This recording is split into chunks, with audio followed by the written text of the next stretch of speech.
আপনাদের কাছে নিয়ে হাজির হয়েছি 2018 সালে রিলিজ করা একটি হরর ফিল্ম দ্য নান নিয়ে। এই সিনেমাটির ডিরেক্টর হলো করিন হার্ডি এবং প্রডিউস করেছেন জেমস ওয়েন। সিনেমাটি শুরু হয় 1952 সালের রোমানিয়াতে। সেখানে একটি অ্যাবেতে দুটো নান একটি দরজার দিকে এগোচ্ছিল, আর তার চারিপাশে একটি ক্রস লাগানো ছিল, আর সেইটা দেখে মনে হচ্ছিল যে সেইগুলো কোনো শয়তানকে আটকানোর জন্য লাগানো হয়েছে।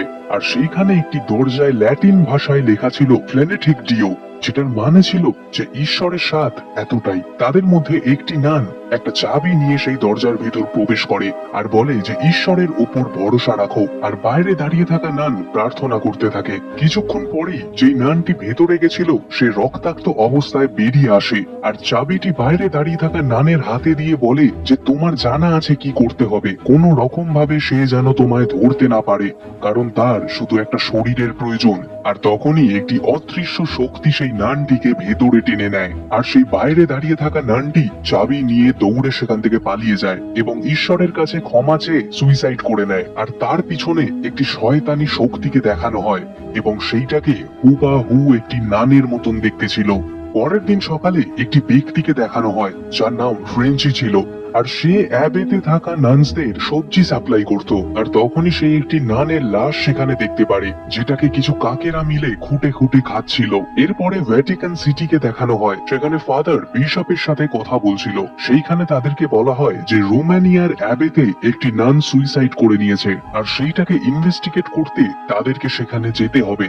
আর এই কাজটির জন্য সিস্টার এলিনকে সাইন করা হয় এবং সে এখনো অব্দি নানে পরিণত হয়নি। ফাদার বার্গ আর সিস্টার এলিন রোমানিয়ার জন্য রওনা দেয়, আর সেখানে গিয়ে ফ্রেঞ্চির সাথে দেখা করে। ফ্রেঞ্চি তাদেরকে জানায় যে সেই গ্রামের লোকেরা অ্যাবের নাম শুনেই ভয় পেয়ে যায়, এমনকি সে নিজেও 3 মাস ছাড়া একবার সেখানে যায় আর আনাজ রেখে দিয়ে সেখান থেকে চলে আসে। প্রথমে তো সে সেই অ্যাবেতে যেতে বারণ করে দেয়, কিন্তু সবার রিকোয়েস্ট করার পরে সে রাজি হয়ে যায় এবং তাদেরকে নিয়ে সেই অ্যাবের আইস হাউসে পৌঁছায়, যেখানে সে নানের মৃতদেহটা রেখেছিল। ফ্রেঞ্চি সেই নানের মৃতদেহটাকে বসে থাকতে দেখে ভীষণ ভয় পেয়ে যায়, আর সে ফাদারকে বলে যে সে সেই সিস্টারের মৃতদেহটাকে শুইয়ে রেখেছিল। এরপরই ফাদার সেই সিস্টারের হাতে চাবিটা লক্ষ্য করে, আর সেইটাকে সে নিজের কাছে রেখে দেয়। যখন ফাদার সেই চাবিটিকে নিজের কাছে রাখছিল, তখন পাশেরই একটি দরজা থেকে কিছু আওয়াজ হয়। তখনই ফ্রেঞ্চি জানায় যে নানেরা এই দরজা দিয়েই সব রেশন নিয়ে যায়, যাতে তাদেরকে অ্যাবি থেকে বাইরে না বেরোতে হয়। এরপরই ফাদার বার্গ সমস্ত রিচুয়াল মেনে সেই নানের লাশটিকে কবর দিয়ে দেয়, আর যখন কবর দেওয়া হচ্ছিল তখনই তার পাশের একটি কবর থেকে ঘন্টি বেজে ওঠে। আর সিস্টার এলিনকে তখন ফাদার বার্গ বলে যে এই সিস্টেমটা মহামারীর সময় করা হয়েছিল, যদি কাউকে মৃত ভেবে কবর দিয়ে দেওয়া হতো তবে সে সেই কবরের ভেতর থেকে ঘন্টি বাজিয়ে জানাতে পারতো যে সে এখনো বেঁচে আছে। এরপরই ফ্রেঞ্চি তাদেরকে সেই অ্যাবের ফ্রন্ট ডোরে নিয়ে যায়, যেখান থেকে সে সেই সিস্টারের ঝুলন্ত দেহটি খুঁজে পেয়েছিল। কিন্তু তখনই ফাদার বার্গ সেই অ্যাবের একটি জানলাতে একটা নানের ছায়া লক্ষ্য করে, আর সে যখন ভেতরে প্রবেশ করতে যাবে তখনই সেখানে সে একটি তাজা রক্ত দেখতে পায়। কিন্তু সেই ঘটনাটা 2 হপ্তার থেকে বেশি হয়ে গেছিল, তাই সেই রক্তটা তাজা থাকার কথা নয়। এরপরই তারা অ্যাবের ভেতরে একটি চ্যাপেলে প্রবেশ করে। সেইখানে তারা একটি নানকে দেখতে পায় যার মুখ ঢাকা দেওয়া ছিল এবং তার গলার স্বর ভীষণ ভয়ানক ছিল। তখনই সেই নানটি তাদেরকে চলে যেতে বলে, আর তখনই ফাদার বার্গ বলে যে তারা যদি এখন এখান থেকে চলে যায় তাহলে ভ্যাটিকান থেকে তারা আরো লোক ইনভেস্টিগেশনের জন্য পাঠাবে। আর এইটা শুনেই সেই নান বলে যে অ্যাবের পাশে একটি থাকার জায়গা রয়েছে, তো তোমরা সেখানে গিয়ে থাকো, কারণ এখন সন্ধে হয়ে এসেছে আর তাদের প্রার্থনার সময় হয়ে গেছে। তো অ্যাবের সব দরজা এবার বন্ধ হয়ে যাবে, তো তোমরা কালকে সকালে এসো। এরপরই ফাদার বার্গ ফ্রেঞ্চিকে সেখান থেকে চলে যেতে বলে, আর তাকে কিছুদিন পরে সেখানে আসতে বলে, আর ততদিনে তাদের ইনভেস্টিগেশন সম্পূর্ণ হবে। ফ্রেঞ্চি যখন সেখান থেকে ফেরত আসছিল তখন সে একটি নানের ছায়া লক্ষ্য করে, আর তারপরেই একটি ভয়ানক নান তার উপর আক্রমণ করে দেয়, কিন্তু সে কোনো রকম সেখান থেকে নিজেকে বাঁচিয়ে পালাতে সক্ষম হয়। এরপরের সিনেই ফাদার বার্গ আর সিস্টার এরিনকে খাবার খেতে দেখা যায়। তখনই সিস্টার এরিন বলে যে সে ছোটবেলায় অনেক অদ্ভুত দৃশ্য চোখে দেখতে পেত, কিন্তু প্রত্যেকটা দৃশ্যের পর তার একটি খেয়াল মাথায় আসতো যে মাদার মেরি তাকে নিশ্চয়ই পথ দেখাবে। আর সিস্টার এরিনকে এই মুশকিল থেকে বিশপ বার করেছিল, আর সেই কারণেই হয়তো ভ্যাটিকান থেকে তাকে এই ইনভেস্টিগেশনের জন্য পাঠানো হয়েছে। এরপরেই ফাদার বার্গ তাকে একটি 20 বছর আগের ঘটনা বলে, আর সেইটা ফ্রান্সে ঘটেছিল। ফাদার বার্গ সেখানে একটি ছেলের এক্সরসিজম করছিল, আর সেই এক্সরসিজম চলাকালীন সে ভীষণ আহত হয়ে যায়, আর তার ফলে কিছুদিন বাদেই সে মারা যায়। এই ঘটনাটার জন্য ফাদার বার্গ ভীষণ ভেঙে পড়েছিল, আর কোনো না কোনো ভাবে সে নিজেকেই দায়ী মানত। এরপরে রাতের বেলা ট্রানজিস্টর নিজে নিজেই বেজে ওঠে, আর সেই কারণে ফাদার বার্গের ঘুম ভেঙে যায়। আর সে যখন ঘুম থেকে ওঠে সে একটি নানের ছায়া লক্ষ্য করে। সেই ছায়াটি একটি ছোট বাচ্চার ছিল, আর তার পিছু করতে করতে সে সেই অ্যাবের বাইরে কবরস্থানে পৌঁছে যায়। ফাদার বার্গ তখনই লক্ষ্য করে যে সেই বাচ্চাটি ড্যানিয়েল, আর তাকে ভয়ানক দেখতে লাগছিল। তার মুখ থেকে একটি সাপ বেরিয়ে আসে, আর সেইটা ফাদার বার্গের উপর আক্রমণ করে দেয়। তখনই ফাদার বার্গ সেই পাশে একটি ফাঁকা কফিনের মধ্যে পড়ে যায়, আর জ্যান্ত অবস্থাতেই তার কবর হয়ে যায়। আর সে সেই ভেতরে থাকা ঘন্টিটি বাজাতে থাকে। অন্যদিকে সিস্টার এরিনের একটি হাওয়ার ঝাপটার কারণে ঘুম ভেঙে যায়। সিস্টার এরিন একটি চ্যান্টিং এর আওয়াজ পায়, আর সে যখন সেইটাকে লক্ষ্য করতে করতে আগে এগোয় তখনই একটি নানের ছায়া তার পিছু নেয়। সিস্টার এরিন সেই চ্যাপেল অব্দি পৌঁছায় যেখান থেকে সেই চ্যান্টিং এর আওয়াজটি আসছিল। সেইখানে সিস্টার এরিন অনেক নানদের প্রেয়ার করতে দেখে, এমনকি সে একটি ছায়াও লক্ষ্য করে যেটা আস্তে আস্তে সেইখানকার আয়নাতে নেমে আসছিল, আর তারা সিস্টার এরিনের ওপর আক্রমণ করে এবং সেই আয়নাটি ভেঙে যায়। সিস্টার এরিন সেখান থেকে পালিয়ে সেই অ্যাবের বাইরের কবরস্থানে চলে আসে এবং সেইখানে সে সেই ঘন্টার আওয়াজটি শুনতে পায় যেটা ফাদার বার্গ কবরের ভেতর থেকে বাজাচ্ছিল। কিন্তু তখনই সেখানকার সমস্ত কবরের ভেতর থেকে ঘন্টিগুলো বেজে ওঠে। কিন্তু সিস্টার এরিন নিজের ভিশনের মাধ্যমে বুঝে যায় যে ফাদার বার্গ আসলে কোন কফিনটার ভেতর ছিল। সিস্টার এরিন যখন ফাদার বার্গকে বাঁচানোর জন্য কবরটা খুঁড়ছিল তখনই একটি ডিমনিক শক্তি ফাদারের ওপর আক্রমণ করে দেয় এবং তাকে মারবার আগেই সিস্টার এরিন তাকে কবর থেকে বের করে নেয়। ফাদার বার্গ সেই কবরের ভেতর থেকে কিছু বইপত্র খুঁজে পায় এবং সেইটাকে সে তার সাথে নিয়ে যায়। পরের দিনকে ফাদার বার্গ এবং সিস্টার এরিন সেই অ্যাবের ভেতরে যায়, আর তারা সুপ্রিম মাদারকে ডাকার চেষ্টা করে, কিন্তু সেইখানে ভেতর থেকে কোনো আওয়াজ আসে না, আর ভেতরের দরজাটি খুলে যায়। ফাদার বার্গ সিস্টার এরিনকে সেই চাবিটি হাতে ধরিয়ে দেয় যেটা সে সেই মৃতদেহর থেকে পেয়েছিল, আর ভেতরে যাওয়ার আগে সে সিস্টার এরিনকে সেই চাবির ব্যাপারে খোঁজ খবর লাগাতে বলে। এরপরে সিস্টার এরিন যখন অ্যাবের ভেতরে ঢোকে তখন সেখানে সে একটি নানকে লক্ষ্য করে। সে তাকে ডাকার চেষ্টা করে কিন্তু সে দাঁড়ায় না। সিস্টার এরিন সেই নানের পিছন করতে করতে একটি চার্চের ভেতরে ঢোকে যেখানে একটি ক্রসের সামনে নান প্রার্থনা করছিল। সিস্টার এরিন তাকে বারবার ডাকার চেষ্টা করে কিন্তু সেই নানের প্রার্থনা ভঙ্গ হওয়ার আগেই সিস্টার অহানা সিস্টার এরিনকে আটকে নেয়। সে তাকে বলে যে এই নান বহু বছর ধরে প্রার্থনা করছে, আর এইখানে সমস্ত নানেরা নিজেদের শিফট অনুযায়ী প্রার্থনা করতে থাকে।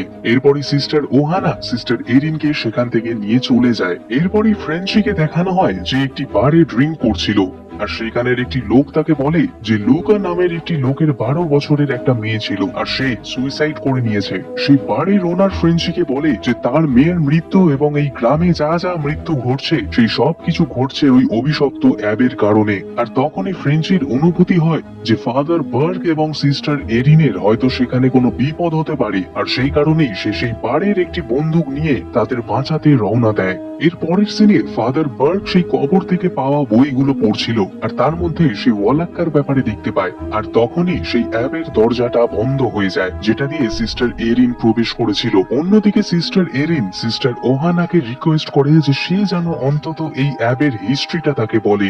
সিস্টার ওহানা সিস্টার এরিনকে জানায় এই অ্যাবেটা কার্টার রাজা 6 থেকে 10 সেঞ্চুরির মধ্যে বানিয়েছিল। সে কালা জাদু সম্পর্কে অনেক কিছু লিখেছিল যাতে সে নরক থেকে অশরীরী আত্মাদের আনতে পারে। সে সেই শক্তিগুলোর প্রবেশ করে একটি দরজা খোলে যেটার মাধ্যমে নরক থেকে সমস্ত অশরীরী আত্মারা এই দুনিয়াতে প্রবেশ করতে পারে। কিন্তু তখনই চার্চ সেই মহলে আক্রমণ করে দেয়। তারা একটি পবিত্র চিহ্নতে জিসাস ক্রাইস্টের রক্ত দিয়ে সেই দরজাটিকে বন্ধ করে দেয়, আর তবে থেকে চার্চ সেই মহলটিকে নিজেদের কবজায় নিয়ে সেটাকে অ্যাবে বানিয়ে দেয়। আর তবে থেকে এখানে প্রার্থনা চলছে যাতে সেই শয়তানি শক্তিগুলোকে তারা নিয়ন্ত্রণ করতে পারে। এতদিন অবধি সেইটা বন্ধ ছিল, কিন্তু যুদ্ধের সময় সেই অ্যাবে নড়ে ওঠে, আর সেই নরকে যাওয়ার দরজাটি খুলে যায়। তখনই সিস্টার এরিন সিস্টার ওহানাকে জানায় যে কাল অ্যাবেতে তারা একটি নানকে দেখতে পেয়েছিল আর তাকে একেবারেই পবিত্র মনে হচ্ছিল না। তখনই সিস্টার ওহানা তাকে জানায় যে সেও সেই নানটিকে দেখেছে। আসলে সেই অশরীরী আত্মাগুলো নানের রূপে এই কারণেই ঘুরে বেড়ায় যাতে তারা আমাদের মাঝে লুকিয়ে থাকতে পারে। তারা আমাদের কমজোর দেখতে পেলেই আমাদের উপর কাবু করে নেবে।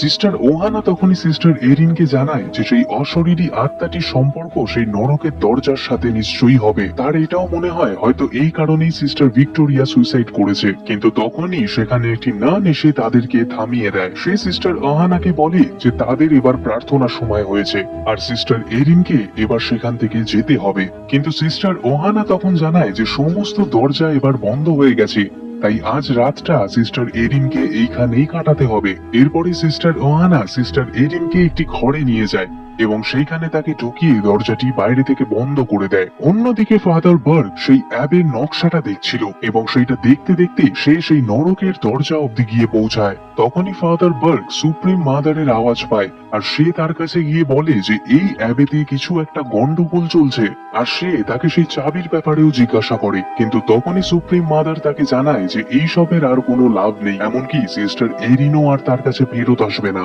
এতটা বলেই মাদার সুপিরিয়র চুপ করে যায় এবং ফাদার বার্গ যখন তাকে ছোঁয়ার চেষ্টা করে তখনই সে তার উপর আক্রমণ করে দেয় আর তারপরেই সে অদৃশ্য হয়ে যায়। অন্যদিকে সিস্টার এরিন সেই মাদার মেরির রাস্তা দেখানোর ভিশনটি দেখতে পায়, এমনকি সে সেইখানে সেই ডিমনিক নানটিকেও দেখতে পায়। আর তখনই তার ঘুম ভেঙে যায় আর ঘুম ভেঙে সে দেখতে পায় যে তার ঘরে একটি নান প্রার্থনা করছে। এরপরে সে যখন সেই নানের কাছে এগোতে যায় তখনই সে সেই সিস্টার ভিক্টোরিয়ার সুইসাইড করার ঘটনাটি দেখতে পায় আর তখনই তার ঘরের দরজাটি খুলে যায় এবং সে বেরিয়ে পড়ে। সিস্টার এরিন হাঁটতে হাঁটতে সেই জায়গাটিতেই পৌঁছায় যেখানে ফ্লেনেটেক ডিও লেখা ছিল আর তখনই সেই দরজাটি খুলে যায় এবং আমরা সেই ডিমনিক নানকে দেখতে পাই। তখনই সেই নানটি সিস্টার এরিনের উপর আক্রমণ করে দেয়। সিস্টার এরিন নিজের প্রাণ বাঁচিয়ে সেখান থেকে পালায় আর সেই সময় সিস্টার ওহানা এসে তার প্রাণ বাঁচায় আর সে তাকে জানায় যে এখন সেই শয়তানি শক্তিগুলো অনেক শক্তিশালী হয়ে গেছে আর শুধুমাত্র প্রার্থনা করলেই তারা বাঁচতে পারবে। সিস্টার এরিন যখন অ্যাবেতে পৌঁছায় তখন সে লক্ষ্য করে যে একটি নান প্রার্থনা করছে এবং তার পাশেই একটি মৃতদেহ পড়ে আছে। আর সে যখন সেই মৃতদেহ মুখ থেকে চাদরটি সরায় সেখানে সে সিস্টার ওহানাকে মৃত অবস্থায় দেখতে পারে। অন্যদিকে ফাদার বার্গ সেই ডিমনিক শক্তিটাকে ড্যানিয়েলের রূপে দেখতে পায় আর সে তার উপর আক্রমণ করে দেয়। এরপরে সেখান থেকে সে যখন পালিয়ে আসে আমরা সেই ডিমনিক শক্তিগুলোকে নানের রূপে দেখতে পাই। অন্যদিকে সেই চ্যাপেলে অনেক নানেরা চলে আসে আর তারা খুব ভয় পেয়েছিল আর তারা সিস্টার এরিনকে বলে যে সে যেন শুধু প্রার্থনা করে আর তার ফোকাস যেন শুধু ঈশ্বরের উপরেই থাকে। সেই সময়তেই মাদার ম্যারির চোখ থেকে রক্ত বেরিয়ে আসে আর সেই অশরীরী শক্তিগুলো সমস্ত নানের প্রার্থনা ভঙ্গ করে দেয়, কিন্তু সিস্টার এরিন তার প্রার্থনা থামায় না। অন্যদিকে ফাদার বার্গ দৌড়ে সেই আইস হাউসের কাছে গিয়ে পৌঁছায় আর সেইখানেই একটি ডিমনিক শক্তি তার উপর আক্রমণ করে দেয়, কিন্তু সেই সময়তেই ফ্র্যাঞ্চি সেখানে চলে আসে। অন্যদিকে সিস্টার এরিন প্রার্থনা করছিল এবং সেই ডিমনিক শক্তিগুলো তার উপর আক্রমণ করে আর তার দেহে একটি শয়তানের চিহ্ন বানিয়ে দেয়। তখনই সে ফ্র্যাঞ্চি আর ফাদার বার্গের আওয়াজ পায় আর তাদের কাছে গিয়ে সে বলে যে সে এবং সমস্ত নানেরা প্রার্থনা করছিল, কিন্তু ফাদার বার্গ এবং ফ্র্যাঞ্চি যখন ঘুরে সেই জায়গাটি দেখে তখন সেইখানে তারা কাউকে দেখতে পায় না আর শুধুমাত্র সেখানে একটি মৃতদেহ পড়েছিল। আর সিস্টার এরিন যখন সেই মৃতদেহের উপর থেকে চাদরটি সরায় তখন সে জানতে পেরে যায় যে সেইখানে আসলে কোনো নানই বেঁচে নেই আর এই অ্যাবেটাও এখন একেবারে পবিত্র নয়। সেই সময়তেই সেই মৃতদেহটা ফাদার বার্গের উপর আক্রমণ করে দেয় এবং ফাদার বার্গ হোলি ওয়াটার ছড়িয়ে সেই লাশটিকে জ্বালিয়ে দেয়। ফ্র্যাঞ্চি ফাদার বার্গ এবং সিস্টার এরিনকে বলে যে এখন অনেকটা সময় পেরিয়ে গেছে আর এখন আমাদের পালিয়ে যাওয়াটাই ঠিক হবে, কিন্তু সিস্টার এরিন তখনই তাদেরকে জানায় যে তারা এমনি এমনি সেখান থেকে চলে যেতে পারে না, তার আগে তাদেরকে সেই নরকের দরজাটি বন্ধ করতে হবে। তখনই সিস্টার এরিন জানায় যে সিস্টার ভিক্টোরিয়া সুইসাইড করেনি, সেটা একটা স্যাক্রিফাইস ছিল, কারণ সেই শয়তানি নানটির একটি শরীর দরকার নরক থেকে এই দুনিয়ায় প্রবেশ প্রবেশ করার জন্য।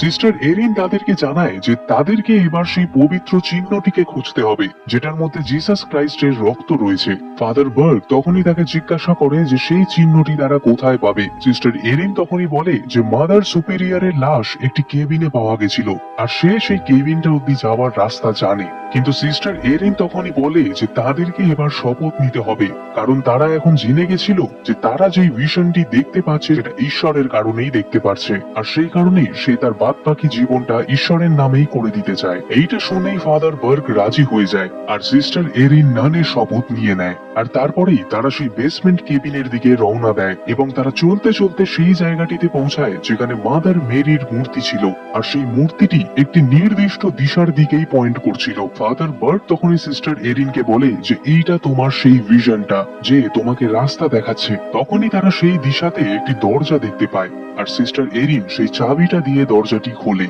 দরজাটি খোলার পর তারা সেই চিহ্নটি খুঁজে পায় যেটায় জিসাস ক্রাইস্টের রক্ত রয়েছে। ফাদার বার্গ সিস্টার এরিনকে সেই চিহ্নটি দিয়ে দেয় আর তারা সেই দরজা অব্দি পৌঁছায় যেখানে ফ্লেনেটিক ডিও লেখা ছিল। তারা সেই দরজার ভেতর প্রবেশ করে আর তারা তিনজন আলাদা আলাদা দিশায় চলে যায় সেই নরকের দরজাটিকে খুঁজতে। সিস্টার এরিন যেই দিশায় গেছিল সেখানে একটি শয়তান নান তার উপর আক্রমণ করে দেয় আর সিস্টার এরিন তার থেকে পালাতে পালাতে একটি দরজা লক্ষ্য করে এবং সে তার ভেতর প্রবেশ করে। আর সেইখানে সে সেই চিহ্নটি দেখতে পায় যেই চিহ্নটি শয়তানগুলো তার দেহে বানিয়ে দিয়েছিল। কিন্তু সিস্টার এরিন যখন সেখান থেকে পালানোর চেষ্টা করে তখনই তার সামনে অনেক শয়তানি নান চলে আসে আর সমস্ত দরজা বন্ধ হয়ে যায়। সিস্টার এরিনের আওয়াজ পেয়ে ফ্রান্সি সেই দরজার দিকে যায় আর অন্যদিকে ফাদার বার্গের রাস্তা অনেক শয়তানি নানরা মিলে আটকে দেয়। কিন্তু ফাদার বার্গ একটি আগুনের ক্রস বানিয়ে সেখান থেকে পালিয়ে যেতে সক্ষম হয়।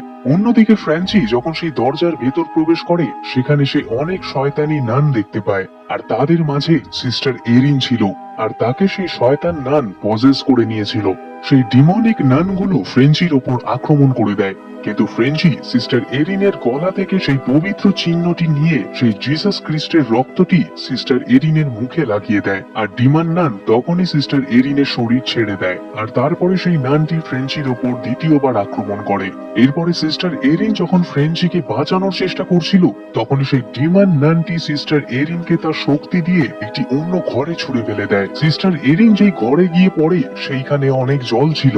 অন্যদিকে ফাদার বার্গের উপর ড্যানিয়েল রূপে সেই ডিমনিক শক্তিগুলো আবার আক্রমণ করে দেয়। সেই শয়তানের মুখ থেকে একটি সাপ বেরোয় যেটা ফাদার বার্গকে আহত করে দেয়। অন্যদিকে সিস্টার এরিন যখন সেই জল থেকে বেরোয় সে লক্ষ্য করে যে তার শরীর থেকে সেই পবিত্র চিহ্নটি জলে পড়ে গেছে আর তখনই সেই ডিমনিক নানটি জল থেকে বেরিয়ে আসে আর সিস্টার এরিনকে ডুবিয়ে মারবার চেষ্টা করে। ফাদার বার্গ সিস্টার এরিনকে বাঁচানোর চেষ্টা করে কিন্তু সেই ডিমনিক নানটি তার শক্তি প্রয়োগ করে ফাদার বার্গকে দূরে ছুড়ে ফেলে দেয়। তখনই সিস্টার এরিন সেই পবিত্র চিহ্নটাকে টেনে তার মুখের কাছে নিয়ে আসে আর তখনই সেই ডিমন নানের নজর সেই পবিত্র চিহ্নটির দিকে যায়, কিন্তু সে যখন সেটাকে লক্ষ্য করে সেটা একেবারে খালি ছিল, কারণ সিস্টার এরিন সেই চিহ্নর ভেতরে থাকা জিসাস ক্রাইস্টের রক্তটি তার মুখে ভরে নিয়েছিল। সিস্টার এরিন তার মুখে ভরে থাকা সেই জিসাস ক্রাইস্টের রক্তটি ডিমনিক নানের মুখে ছুঁড়ে মারে আর তার ফলে সেই ডিমন নান নষ্ট হয়ে যায় আর সেই রক্তের ছিটে ফোঁটা সেই জলের মধ্যে গিয়েও পড়ে আর তার ফলে সেই ডিমন নান এবং জলটি সেই নরকের দুয়ারের ভেতরে চলে যায় আর সেই নরক থেকে এই দুনিয়ায় প্রবেশ করার দরজাটি আবার বন্ধ হয়ে যায়। পরের দিন সকালে তারা যখন সেই অ্যাবে থেকে চলে যাচ্ছিল তখন সিস্টার এরিন সেখানে একটি লাস্ট টাইমের জন্য প্রার্থনা করে আর ফ্রেঞ্চিকে জানায় যে এই জায়গাটা এবার পবিত্র হয়ে গেছে। তারা যখন সেখান থেকে যাচ্ছিল তখনই ফ্রেঞ্চির ঘাড়ে একটি উল্টো ক্রসের চিহ্ন থাকে আর এইটার মাধ্যমেই আমরা জানতে পারি যে সেই ডিমন নানটি তার কিছু অংশ ফ্রেঞ্চির শরীরে পাঠিয়ে দিয়েছিল আর এইভাবেই এই সিনেমাটি শেষ হয়ে যায়। এই ধরনের আরো হরর মুভির এক্সপ্লেনেশন দেখতে স্ক্রিনের উপরে আসা ভিডিওতে ক্লিক করুন আর আজকের এক্সপ্লেনেশনটি আপনাদের কেমন লাগলো সেটা কমেন্ট করে জানাতে অবশ্যই ভুলবেন না। আর সবার শেষে বলবো ভালো থাকবেন। ধন্যবাদ।